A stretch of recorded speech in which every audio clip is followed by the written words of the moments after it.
Esta mañana está más complicada que el tráfico de Lima. Antes de pasar a conversar con Elena Zelaya, que es superintendenta de su salud, a quien le agradecemos su presencia a propósito pues, de este caso de la madre de la ex primera ministra Ana Jara, vamos a repasar rápidamente el decreto de urgencia 12-2017. Hoy ha salido publicado en El Peruano, son las medidas extraordinarias para el restablecimiento del servicio educativo nacional. Ojo, es un extenso decreto que trata, vamos a ver, el pago de remuneraciones, el descuento de las remuneraciones de los huelguistas, la restitución del servicio educativo, cómo se va a hacer la participación de las APAFAS, ¿no? El destino de los descuentos, ¿no? ¿A dónde se va a ir? ¿No? Dice, se destinan al financiamiento del plan de recuperación de horas efectivas a cargo de los profesores contratados para tales fines. Es decir, todo queda en este circuito para lo fundamental, señores, para lo esencial, que es que los niños no vayan a perder el año.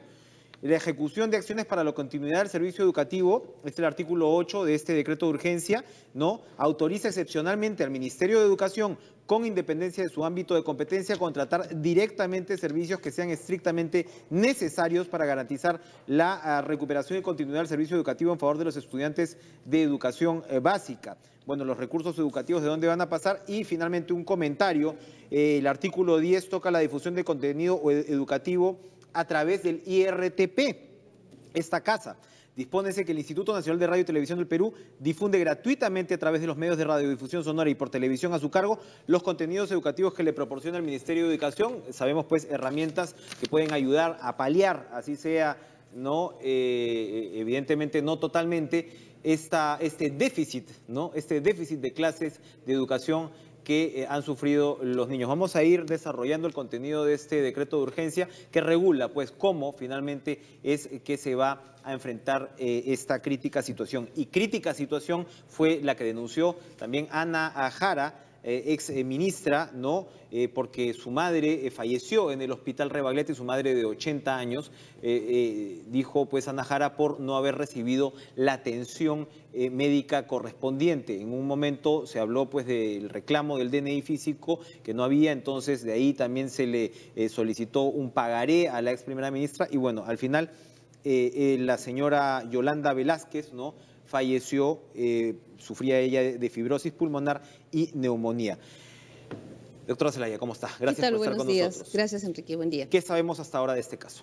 Sí, nosotros hemos estado ayer con la doctora Jara, hemos recogido la información que nos dio ella y los familiares de ella, y luego estamos solicitando la información que corresponde a la institución, a las instituciones donde ella tuvo la atención. Primero fue en el hospital de Ica, de donde fue transferida a Calima, y también en el hospital Rebagliati, ¿no? Con toda esa información nosotros vamos a hacer una investigación de caso y vamos a llegar a una conclusión que presumo, estimo, anticipo de que obviamente se han vulnerado todos los derechos en salud que tenía derecho la señora, ¿no? Y por lo tanto eso va a constituir en una presunta infracción y va a ser plausible de una multa que se le va a colocar a la institución. La multa es a la institución. La multa es a la institución, pero en ese mismo contexto nosotros también tenemos la potestad, gracias al decreto legislativo 289, de recomendar a la institución, y eso hacemos seguimiento, de que se inicie un proceso administrativo disciplinario a las personas involucradas, una vez determinados los responsables, y luego también en el fuero civil y o penal de corresponder, ¿no? Entonces, tengo entendido que también la institución de salud está iniciando ya esa investigación. O sea, antes de esperar nuestra recomendación, ya la está iniciando, ¿no? Nosotros vamos a, después de recoger toda la información, tenemos 30 días útiles para poder emitir un pronunciamiento, y a partir de ahí se inicia el proceso administrativo sancionador a la institución. Obviamente, vuelvo a repetir, con la recomendación de identificar a esas personas y que se tomen las medidas correctivas respecto al personal. Porque, ¿qué ha pasado en este caso, Enrique? No ha sido falta de insumos, no ha sido falta de equipos, nada. Simplemente es que la gente estamos deshumanizando las atenciones de salud. O sea, no podemos estar anteponiendo trámites administrativos a lo que es verdaderamente la razón de ser de todos los profesionales de salud. Es la vocación de servicio. Exacto. Entonces se habla si la señora se hubiera salvado o no. Finalmente de lo que estás hablando es de dignidad. En este caso, una persona de la tercera edad que tenía derecho a pasar sus últimas horas, ¿no? Seguramente, pues, en las mejores condiciones posibles. Se lo cuento porque la semana pasada una colega, amiga, tenía a su madre en el Almenara. También muy mayor, ya con un proceso ya que estaba pues en las últimas.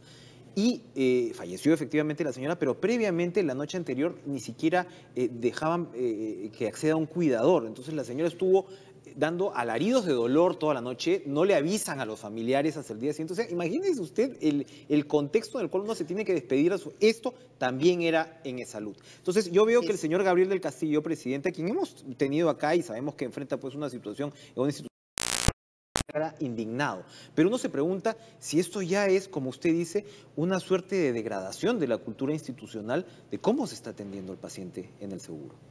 ¿Qué nos puede decir al respecto? Son casi 100.000 denuncias al año, según lo que cuantifica la República esta mañana. Sí, son casi 100.000 repúblicas y de las cuales... Esto obliga a cambios muy en el Claro, fondo, yo creo que tenemos que hacer unos cambios y generar un movimiento de parte de la sociedad, todos los actores, ustedes, la sociedad civil organizada, etcétera, porque ya basta de poder estar, por ejemplo, viviendo experiencias tan negativas. En este caso es de una persona conocida, ¿no? Una política que todos la conocemos. Claro. Pero el ciudadano de a pie, el que no tiene acceso a, por ejemplo, a elevar su voz de protesta, para eso está esta institución. Su salud está creada para eso, para promover, proteger y defender derechos en salud de todos. Y nosotros vemos instituciones públicas, privadas y aseguradoras, donde también se cometen algunos abusos. Por supuesto. Entonces, todas esas personas, por favor, háganos llegar su voz de protesta. Tenemos una plataforma multicanal, atendemos las 24 horas. Hemos dado cuenta del número de la página web. 14-900, claro. ¿Y la página web?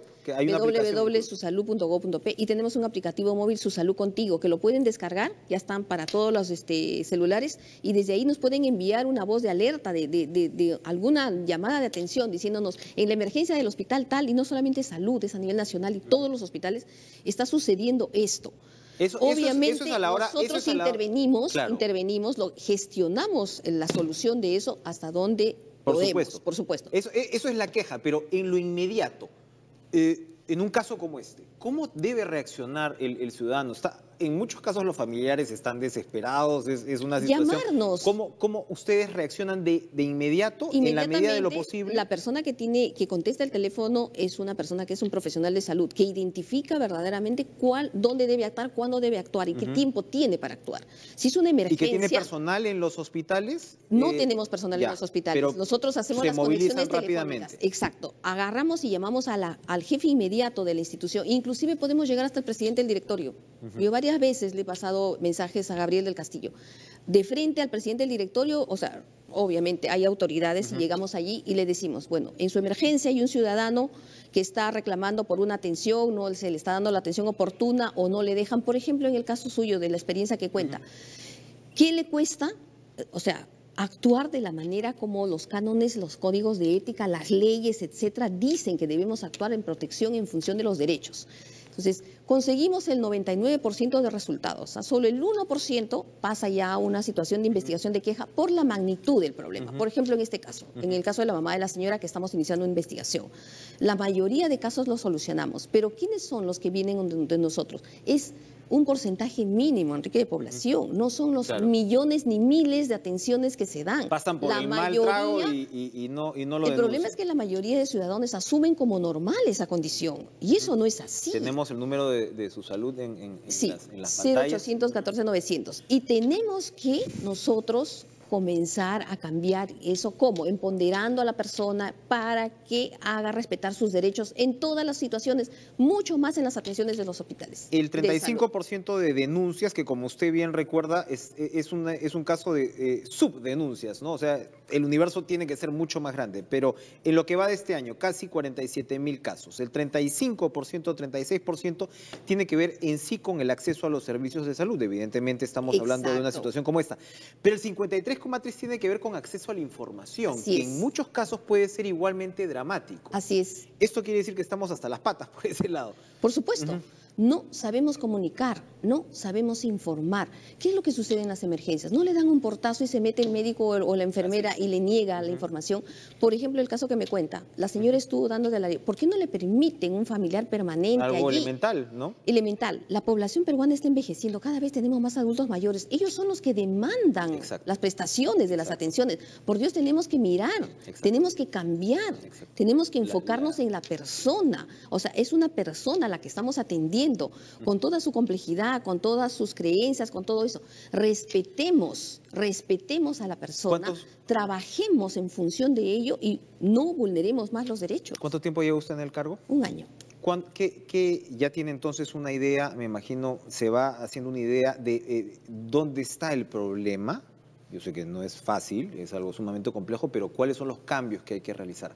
Esto pasa, en principio, por directores de alto nivel, que son los que de repente o ellos están funcionando bien y tienes una cultura institucional que sencillamente es muy difícil de cambiar. El problema es que la demanda no atendida, ¿no? Y hay una disminución de la oferta, comparando oferta con demanda. Hemos asegurado ya 27 millones de peruanos y no tenemos una estructura de respuesta que debamos darle a esa demanda. Entonces, ¿qué hemos hecho? En este momento, por ejemplo... Afiliarse es muy fácil, que lo atiendan es otra cosa. Por supuesto. El problema es que los hospitales de nivel 1 y 2 han sido prácticamente abandonados. La gente no va al 1-2, la gente va a solicitar de frente al 3, al hospital de mayor complejidad. ¿Qué es lo que se está haciendo? Se tiene que fortalecer el primer nivel. Allí es donde se debe poner el anillo de contención. Ahí está el 80% de la patología de los casos que deben tratarse. Y ya solamente llegar al hospital de mayor complejidad, lo que tenga que llegar. ¿Qué es lo que está pasando? ¿Pero se abandonó por parte de la demanda o también de la oferta? Es decir, porque yo he conversado en términos por similares. Falta de una política de salud que no miró eso. He conversado, las anteriores, exacto, años atrás. En términos similares con la ministra Patricia García, y lo que dice es, nos hemos acostumbrado a querer el mejor hospital, el hospital de nivel 3, cada presidente regional, su caballito de batalla era el hospital de nivel 3, pero ¿qué ha pasado? Hay dos cosas. Uno, es que no tienes el hospital de nivel 3 como debería estar, y dos, la gente, como usted dice, ya no se atiende al nivel al que debería, e incluso esto se ha abandonado. Los profesionales de salud no quieren estar en el nivel 1 y 2, los sueldos no son buenos. O sea, hemos trastocado completamente por una suerte de concepto casi, voy a decir, es casi como un concepto de nuevo rico, es decir, como si uno quisiera el hospital de nivel 3 cuando las infecciones intrahospitalarias están ahí, cuando lo que hay que evitar es ese tipo de atenciones. Entonces, tenemos que revertir, cambiar nuestro chip otra vez. Revertir. ¿Estamos en dirección a eso? Sí, se están estableciendo, por lo menos a nivel del Ministerio de Salud, las redes integradas de atención de salud, donde ¿qué va a ser una red? Un hospital de cabeza y va a tener a su vez hospitales nivel 2 y establecimientos nivel 1. Y todos van a trabajar conjuntamente. Inclusive el CIS está haciendo una modificación muy favorable para eso. Va a venir el presupuesto para la red. No para el hospital, sino para la red. Porque ¿qué pasaba antes? Todo el mundo se peleaba para que le den más presupuesto a su hospital. Y quería el mejor tomógrafo, el mejor resonador, etcétera. Entonces el director de red va a poder asignar los recursos de la manera más racional posible. ¿Y qué es lo que va a hacer? Va a establecer políticas por las cuales la población asignada a su red va a tener que utilizar el primer y el segundo nivel. Por lo tanto, tiene que fortalecer primer y segundo nivel. Y yo creo que ahí también van los incentivos que ha propuesto la señora ministra de Salud, de que ese reconocimiento a ese personal que está en primer nivel, para que pueda ser, digamos, que sea un motivo por el cual la gente quiera ir a trabajar al primer nivel, ¿no? El primer nivel es básico. Enrique, ahí se soluciona el 80% de toda la patología. Incluso geriatría, allí, incluso males asociados a la geriatría, o ahí sí estamos hablando sobre todo del nivel 3. Tiene que haber programas de adulto mayor desde el primer nivel, programas de promoción, protección de salud del primer nivel. Obviamente ya una persona muy compleja tiene que pasar al nivel. Entonces, ¿ya qué va a pasar? Si se organiza la red, por ejemplo... Despejas los hospitales de nivel 3 además. Y alguien del primer nivel, para que pueda pasar al tercer nivel, por ejemplo, si necesita hospitalización o una patología compleja, ya no va a padecer lo que ahora padecen todos nuestros ciudadanos, de ir buscando hospital por hospital donde hay una camita, Enrique, por Dios, para un cateterismo, para un marcapaso, etcétera. Y se la pasan días de días buscando. Y es allí también que nosotros intervenimos y facilitamos. Nosotros facilitamos hasta también las referencias y contrarreferencias, porque obviamente en el contexto de lo que es promoción de derechos, tenemos que dar, por ejemplo, el acceso al servicio. Y tiene que ser un acceso oportuno. Uno no puede estar esperando, por ejemplo, que la instalación, que hacerse un cateterismo, etcétera, pasen meses, y la persona siga allí esperando la oportunidad que le den de darle la atención que corresponde. Entonces, todo ese sistema se tiene que ordenar. Eso fue abandonado durante años, yo diría décadas, Enrique, décadas. En un año no se va a conseguir todo, se está intentando, se está haciendo, se está tomando las decisiones políticas para que ese sistema funcione. Yo confío en que ese sistema de redes sí va a funcionar y, por ejemplo, ese mismo sistema de redes también debe aplicarle salud. Claro. Salud también debe aplicarlo y disminuir la demanda que tienen sus hospitales complejos. ¿Qué cosa hace que, por ejemplo, se produzcan este tipo de situación? No justifico, por si acaso, no justifico. Es totalmente injustificable lo que ha sucedido ayer, de pedirle el DNI y quererle hacer firmar un pagaré. Eso es totalmente injustificable. Y creo que las personas... ¿Quién le quiso hacer firmar el pagaré? El personal de salud de ese momento. El personal. El personal, para poder pasarla a cuidados intensivos, primero le pidió el DNI en físico y como no lo tenía, le quiso hacer firmar un pagaré. La doctora es conocedora, es política, ella conoce los derechos, ella reclamó que eso no era prudente y en ese tiempo ya obviamente pasaron las horas y bueno, pues que fue trasladada y lamentablemente falleció Porque ya en la unidad de cuidados intensivos. Lo hemos reiterado, nadie tiene derecho a exigirle un pago previo en el caso del afiliado al CIS, luego el CIS arreglará la cancelación Por supuesto, y el que no, luego también. se le cobrará luego de dar el servicio. Después de darle la atención. Primero es la atención de emergencia. Es un derecho que todos tenemos que dar. Y aquí hago un llamado, por favor, para que utilicen esta institución. Su salud fue creada para eso. Esta institución fue creada para eso y estamos empeñados en cumplir con nuestra función. Entonces tenemos un número gratuito, el 0814-900, 24 horas los 7 días de la semana. Tenemos un aplicativo móvil, tenemos la página web, tenemos Facebook, Twitter, un correo electrónico, atención al usuario, que funcionan 24 horas. Hay personal que está atendiendo todo, redes, teléfono, etcétera, 24 horas y ahora lo vamos a reforzar más. Vamos a incrementar el número de personal atendiendo las plataformas multiusos de su salud, multicanales de su salud. Elena Zelaya, de Su Salud, muchas gracias por estar con nosotros. Gracias. Llamen a Su Salud, den a conocer su caso, denúncienlo. Así como la educación es un problema, ¿no? También la salud, y como lo dice la doctora Zelaya, cada vez más peruanos llegan a ser adultos mayores, llegan a una tercera edad, y así como nos encargamos de nuestros niños, también vamos a tener que encargarnos de nuestros padres, de nuestros abuelos, y evidentemente nadie tendría que pasar por una situación como esta. Gracias. Muchas gracias. Elena Zelaya por acompañarnos esta mañana. Nos vamos a una pausa, regresamos con más en TV Perú Noticias, no se vayan.